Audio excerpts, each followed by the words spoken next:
Hi, I'm Kevin O'Connor, and welcome back to Ask This Old House, where we'll go anywhere to answer your home improvement questions. This is a project we've been saving for a rainy day. I've got some solutions for taking the water from your gutters and your downspouts and getting it away from your house. Up in the loft, I'm going to teach you all about pliers. If you're going to do electrical, these lineman's pliers are worth their weight in gold. And we're blowing in insulation, which is going to save this homeowner a lot of money. What gives, Roger? You said it was going to be a nice day. It's a great day, Kevin, for talking about gutters and downspouts. All right, well, you got me there. People have a lot of problem with water coming down next to their house. In some cases, it can lead to leaks or water going in. Others, it can lead to softening of the wood in the house and termites and carpenter ants getting in. On this side of the house, the gutter and downspout are working fine. The water's coming out. The first line of defense is keeping your gutter clean so the water can flow down the downspout. All right, but we've got a good working gutter here, and it's actually been extended away from the house. And that's a great thing. Imagine all that water concentrated coming down and splashing right there on a foundation. Could lead to a problem. It's actually worse than having no gutters at all. Exactly. So we've extended it, we've moved it away from the house. And this is great because he's got a 4-foot section on here, and then the water comes out, and this slopes off, so that water just comes in and runs away from the house. Grade is our friend here. Right. Sometimes you might need a longer piece of pipe, 8 or 10 feet to get it out, but just get it out long enough, the water's flowing away from the house. All right, so getting it from the downspout to the extension is done with an elbow. They make a bunch of different kinds. Right. This is a classic. It just slides right in, and then you could attach here. This one attaches this way and pulls it away from the house. In case you had to go to a different direction. Right, now, these are made out of aluminum. Yep. But there's some alternatives. These are plastic and accordion style. Yeah, they bend and they can go around a corner for you. The only thing I don't like about these is they're short. You really have to add 2 or 3 together. And if you look on the inside, you'll see there's all ridges in there. Those ridges can collect debris and clog this pipe. All right, well, we don't want to stoppage. We've also got these splash blocks. How do you feel about these? These are good in certain situations. Now, if you can get close to the house, the water comes out and it disperses it, so it's not concentrated anymore. But you got to make sure that it's not tipped back towards the house. It has to be able to run away from the house. So these are only going to work when we hit proper grade. Right. Okay. Now, here's an extension arm that we found at the home center that's pretty clever. In this case, the extension is easily hidden behind all the plantings and the mulch. Sometimes those extensions go out onto the lawn, and they're fixed in place, so you have to kind of mow around them. Right. But in this case, you can actually just bring the lawnmower up to it. It tips right up, you mow underneath it, and you put it right back down. Pretty clever. Yeah. Well, the homeowner did some good things on this corner of the house, but out back, we got some problems we need to look at. Now, here's the corner where I found a problem. The downspout comes down, the homeowner extended it out to this point. But you can see when the water comes out, it's going to build up and flow onto the driveway. In the wintertime, it'll freeze. But also, as that water builds up, it's going to come back this way. See this big drop-off in here? All that water is going to flow back down here and right down to the foundation and could weep right in. So good intentions, but not the greatest effect. But sometimes you can't fight grade. It's just going towards the house, and we don't want to come in here with the big equipment and regrade this whole yard. So what do you suggest? Well, fortunately, this homeowner is very lucky. If you look, that grade drops right off down there. So what I would do is connect this downspout to a solid pipe and just take and run it all the way down under the ground across the driveway so it flows down the hill. Not always an option for everybody because sometimes grade never daylights, No. so never an opportunity to daylight, and then we've got another situation. Right, so then we change tactics. We're going to try to weep the water down into the ground. I would dig a trench, a good 8 or 10 feet out away from the house. Yep. And in that trench, I would line the trench with fabric, put some stone, and then take a perforated pipe with the holes down, put it like this. The water will come through, go down into the stone, and weep into the soil. And the fabric is to make sure that we don't get any of the soil into the stone so none of this clogs up. That's right. Let me show you something new. Take a look at this. What this is a black slotted pipe wrapped in fabric. In between the fabric and the pipe are all little foam kernels. And so this is replacing our pipe, stone, and fabric. It's putting it all in one? Right, and it's lightweight. We can attach them piece by piece. It's just a much more efficient way to do it. So this system here or this system here actually allows the water to leach out the length of the pipe. That's right. What I do is I look at the roof to see how much water is coming off the roof. If I think it's going to be a lot of water that the channel itself can't handle, I'll put in a dry well. You take a look at this dry well. It's got slots all around it and no bottom on it. Right. I overdig a hole. I put in 3/4 inch stone, set this down in, put the cover on, line the hole with fabric, and then between the fabric and the dry well, more stone so that water can just leach out. And this is going to be able to handle quite a bit of water. Yes, it is. All right. Well, great information on taking care of our gutters, Roger. And hey, you know what? I think the sun's coming out. We better get inside. So, Kevin, I thought we would get a grip, so to speak, on all the basics of pliers. You know, in all cases, what we're trying to do with the pliers is to get enough leverage to either loosen a nut or tighten a nut or to turn a pipe. Right. So the most basic of pliers that comes in every basic home kit of these. These are slip joint pliers. There's only 2 positions, okay, small or large.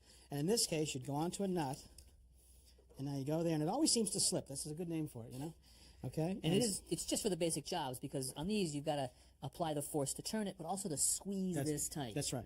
So my basic weapon always is this. This is water pump pliers, they call them. They call them channel locks or groove joint pliers. And you can see that there's a multiple of positions. Okay? So now when I go over to a pipe, it's important to put the wrench in the right direction. So a lot of people do it this way. Now this, and I'm trying to tighten it. Now this is backwards, so as I turn it, the teeth are just going to score the pipe. So I want to go this direction. Because this is designed, as you turn, it also makes a tighter bite, That's correct? right. So I go here. Now I also want to call this out. This is called a three-corner bite. You can see that this jaw are touching the pipe. It also is touching on the back side. Right. So it's touching the pipe in three positions. And that'll keep them from squeezing the pipe out around. Now you've got one there for a pipe, but they also have configurations that work on a nut. That's right. It's shaped like a nut. Okay, and so that would be much more prone to have a nice tight bite onto a nut. Yeah. Now, a lot of times you might be working on a pipe or a nut that's chrome and you don't want to score it. They also make this as an accessory. These are actually booties Oh, that's nice. that could go right onto the plier teeth. So you get a good grip, but you can protect the work as well. That's right, okay? All right. Now, another thing is about the size of the plier. I've seen people do this, like you're doing right there. You have the wrong size pliers. Pull that away. You really want to have a plier that's big enough so I can get that same three-corner bite. Right. And I can go here, and you see how it bites, and I can hold it right tight, and that'll be a perfect grip. Yeah, I mean, even if I could force these on, I mean, look what I got to do with my It's hand going to up spin, here. it's going to grind that nut. It doesn't work. I can't get that, so that's the wrong size. That's right. All right, some other plier choices are right here. This is a multi-position right here, but it's got a locking button. So you can see all these points right here, so I can adjust it, lock it, and it'll lock at the right position. Nice. All right. Some other variations of that. This is an automatic plier that'll set to the right opening. This is another version of it right here. So when you say sets automatically, I don't have to really fuss with the wow, That's look right. at that. Just goes right Okay, to the right right on. size. So you don't have to have any button or adjustment. Yeah, that's nice. Okay. Now, a lot of times in all of these pliers, it's going to make its bite, but it's also a function of how tight you can hold those handles together. You still have to do both motions with this. That's right. So sometimes if I'm working on a nut that's really seized, I might move from the plier world and go to this. This is an adjustable open-end wrench. Right. Okay? Now with that, I can set it and tighten it down on the nut, and now all of my effort, all of my force is to tighten that nut, and none of it is trying to hold those handles together. Beautiful thing about a wrench, this is another type of plier, but similar idea. Right, locking plier. So now when I come to here, I come right to this point, and now it locks on. So again, all of my effort is to tighten the nut or to flip it around or to loosen the nut. Right, different size and the same idea. That's right, some smaller ones right here. This is a great one. This is pretty cool. This is actually, instead of this thumb screw here that I have to tighten or loosen, this is automatic. So when I put it onto the nut, it'll adjust to that size automatically without that thumb screw. Not bad. All right, so we've got nuts and pipes covered, but sometimes we're doing electrical work. That's right. If you're going to do electrical, these lineman's pliers are worth their weight in gold, and any electrician has them in their bag. So if I was using it, you can see right here, I could twist wires together right here. I could cut the wire right here perfectly. Yeah. I could also use this as a crimping tool right here. And this side, if I was trying to make a crimp connection, so these are really handy. Now, they also make a crimping tool in multiple sizes for all the different size crimp fittings right here. So that's handy if you're doing a lot of small electrical work. And really, these are great to have diagonal wire cutters. If I'm cutting a lot of wire, that works out terrific. Nice clean cut. Yeah. And we've got nippers here. That's right. Now, these nippers are often used in the carpentry world because they're perfect to be able to pull a nail that you might not be able to get a cat's paw or a hammer down tight. Right, and that curved front right there. It doesn't deface the wood. It allows you to rock back and Yeah. forth. You could also get a nice clean cut if you had. Perfect, nice and flush. Now, a lot of times you might need to get into a tight place, and so a needle nose plier is perfect. And this can get down into a tight place, be able to pull a wire up. They also have some cutters right here, so those are handy. A smaller version right there. And these are actually designed to get down into a tight place, but around the bend. Because the nose is curved. That's right, there. so it really could come in handy. Now, there are all kinds of pliers in every single industry. Just a few of them are right here. This is for the fencing industry. It combines a hammer for the staple, and this can pull the wire, and a cutter to cut the wire ties. And this is for aviation, but there's one for every single industry. All right, well, that is a really good primer and pliers, Richard. Thank you. All right. Guys, this is going to be the biggest wood is we ever had. Wow, Look at it. Big black frame, clear dome, and all these black coils running through it. I know this one. And what is it? No, I got this one. You got What it? is it? I'll tell you what this is. This is something I use every morning. Yeah? How do you use it? Now, I know you guys think that this physique comes from my genes, right? I didn't want to say anything, but those jeans are getting a little tight. Yeah. Excuse me. Yeah. No, this is how I keep in shape. Now, most people don't have time to do all the sit-ups and push-ups, but this, it actually has an oblique abdominal coefficient of 10. That What does that means, that means that for every sit-up you normally do, on this one, it's like doing 10. Oh, yeah. So I start off my morning by mounting it. There you go. And then it's just 10. Whoa. 20. Woo. Time's up. And turn it red. Yeah. Feel the burn. Yeah, feel the burn. No, no. I told you I know what this is. You know, we are all getting bigger and bigger TV screens, home theaters. You know, they're 90 inches wide, right? Popcorn hasn't changed. Same size bag. It's from 1953. This is a home popcorn maker. You open up this top right here. You put the popcorn down in, a little bit of butter. You plug it in, and that popcorn starts to pop, and that smell is so great in the TV room, you know?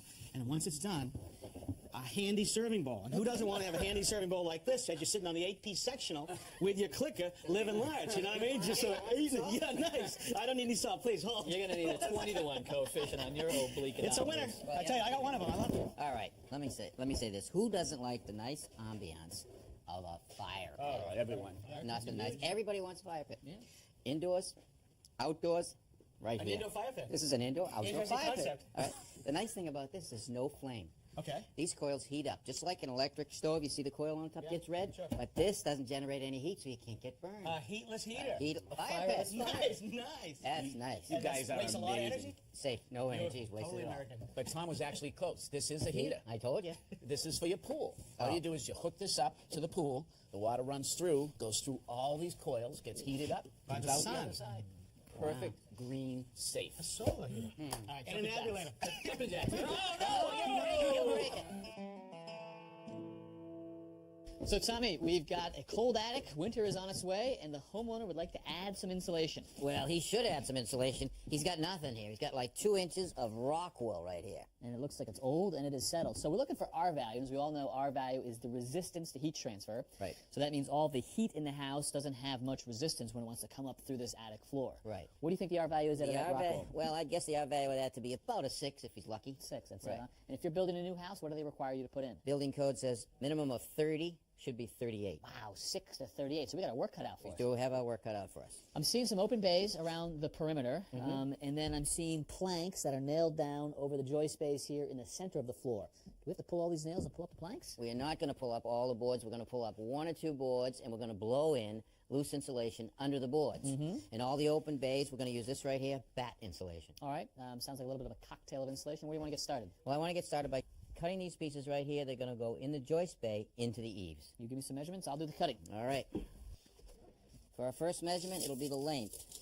I hook the tape on the outside of the outside wall and measure to the inside of this joist is 29 inches. Next measurement will be the width.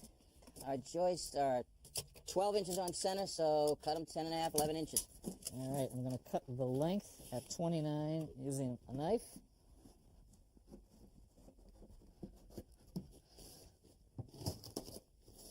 That's my 29. And for the width, the bat actually comes perforated in 4 areas, which means I can just tear off the last one, and it leaves me with 11 inches. All right, I'm going to need one with a corner cut out of it for this rafter right here. So leave on 1 inch, and then cut to 2 3/4. Come 2 inches on the bottom and go up 5 inches. Taper that cut. And 1 inch from the edge, 1.5 inches for the rafter. Tapered. Cut off about 2 inches of the paper at the bottom. So now we have about the angle of the rafter on the insulation. Coming in. All right, so here's a slot that you've cut, and it's tapered down to follow the taper of the rafter. I want the insulation to fit nice and snug around that rafter. I also want to make sure I fluff the insulation up. So I want to push it down into the bay. Then I want to pull it up gently to fluff it up, bringing it right up even with these 2x6s. You know, it's important to know that we're actually not insulating the attic. We're actually insulating the ceiling of the room below. And that's why we don't have any insulation up here in the rafter bays. It's why we're putting it down in the floor in the joist bays. Right. Because we want air to circulate through this attic all year long, right? All year long. And the air gets into the attic from a slot that's underneath the gutter. It's called a soffit vent. All right? And that's why we didn't let the insulation touch the underside of the roof sheathing. We want that air to get pulled in and go out through the ridge vent. Which is another slot, basically a hole in the roof that's covered to let the air out. Exactly. So that circulation is happening all year long. What does the air movement do for us in the wintertime? It does a couple of things. First of all, it keeps the temperature of the attic lower, which is a good thing. It also takes any moisture that should get through the insulation into the attic, it gets pulled out, because we don't want any moisture collecting underneath the roof sheathing, because that's really cold. That can condense and frost could form. Right. We also want it moving in the summer. What does the movement do for us then? Again, it keeps the temperature of the attic down because the air is cooler down low. It comes up through the soffit vents because the warmer air pulls it through, lowering the temperature of the attic. So the circulation all year long is keeping the attic cooler, getting rid of the moisture. It's critical that we don't block the air movement. Right. You see that daylight in there? Well, that's the soffit, and that light is coming up through the soffit vent. When we install the bath, we want to be very careful not to block that opening. So you actually pull the bat back a little bit from that opening. Right. Now we have a nice 2-inch space here for plenty of air to come up over it. We could use one of these styrofoam baffle systems right here to slide in. But we're really taking our time putting in the insulation, so we don't need the baffle. Although if we were blowing in cellulose or loose pack, that bath would really come in handy. Right. You don't want any insulation to block that ventilation. Here in the eaves, we laid our insulation directly on top of the plaster ceiling, so we used an insulation with a vapor retarder on it. And that's this paper facing. Exactly. Now, in these bays right here, there's insulation already in them. So I want to use a different insulation, one that doesn't have a vapor retarder on it, called unfaced insulation. So why no vapor retarder here? Because if I use a vapor retarder between the insulations, the moisture from below can get trapped between the two insulations, dampening this insulation here, making it less effective. All right, so let's get the unfaced insulation in the rest of these bays. Sounds good.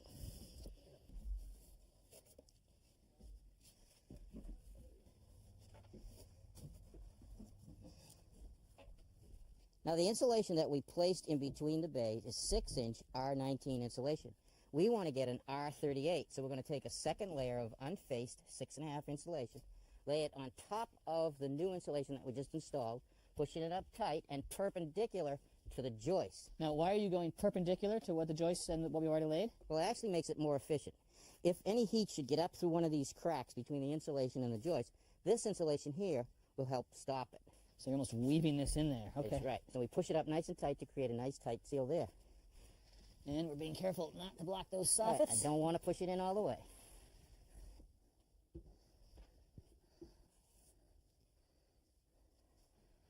All right, Tommy, I get the R38 by doubling this up, but we haven't blown in any insulation beneath these floorboards yet, and we're covering them up. Right. Well, what we're going to do is we're actually going to cover this floor first. Then we're going to remove a board and blow the insulation under the floor. And why are you doing it in that order? Well, this will keep the dust down when we blow. Because it's going to want to come up between the gaps in all these boards? Exactly. All right, good thinking.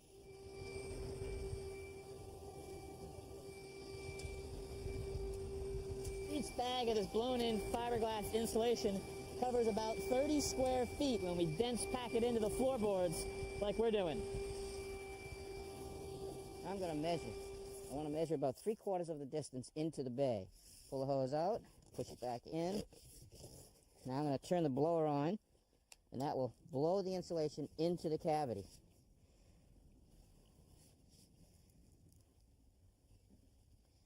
Now as the bay starts to fill, it dense packs the insulation. It'll start pushing the insulation back and also pushing the hose out. You can rent an insulation machine for about $50 a day, but if you buy enough bags of insulation from the home center, they might throw the rental in for free. You can actually see the hose coming out on its own, so that tells me that the insulation is being packed in there just right. All right, Tommy, last bat's going into place. So we started off with an R6. What do you think we ended up with? Well, with the dense packed insulation under the floorboards and then R19 over the floorboards, we've got over an R40. Wow, from 6 to 40. This homeowner is going to save a lot of money. He sure is going to notice a big difference, and right away. That attic is really well insulated, but what about the heat that could come up through that stairway? Well, what we did is we took some rigid foam insulation and we made a hatch to cover that opening, really tighten it up and lessening the heat loss. Now, if you wanted to store something in that attic, I would eliminate that top layer of fiberglass and cover the subfloor with rigid foam. You can put as many layers as you want, depending on the R factor that you're looking for. And then so that it doesn't get damaged, you can then just layer another layer of plywood on top of that to protect the foam. So you got a place to put boxes, but you've also increased the R value. Exactly. And so what's the R value per inch out of rigid foam? Rigid foam is 5 per inch, so 3 of these almost equals 6 inches of this. Right. All right. Well, we'd love to hear from you, so keep your letters and your emails coming. And until next time, I'm Kevin O'Connor. I'm Tom Silver. I'm Rich Trethewey. And I'm Roger Cook. For Ask This Old House. Wow.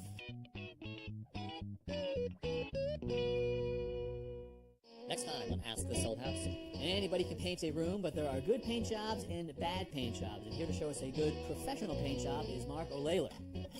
When this old water heater leaks, it can wreck this beautiful finished basement. We'll make sure this new one doesn't. And we'll ask, what is it? 9 out of 10 gerbil say they just want to get out. You know what I mean? And this is a great way to meet women. Oh, what a nice gerbil you have. That's next time. Ask This Old House. If you have a question about your house or a tip you'd like to share, please let us know. Visit our website, pbs.org, for expert advice, step-by-step videos, and much more. This Old House magazine, the companion to the television series, provides advice from our experts that you've come to know. You can use your credit card to order 10 monthly issues for $10 by calling 1-800-221-5900.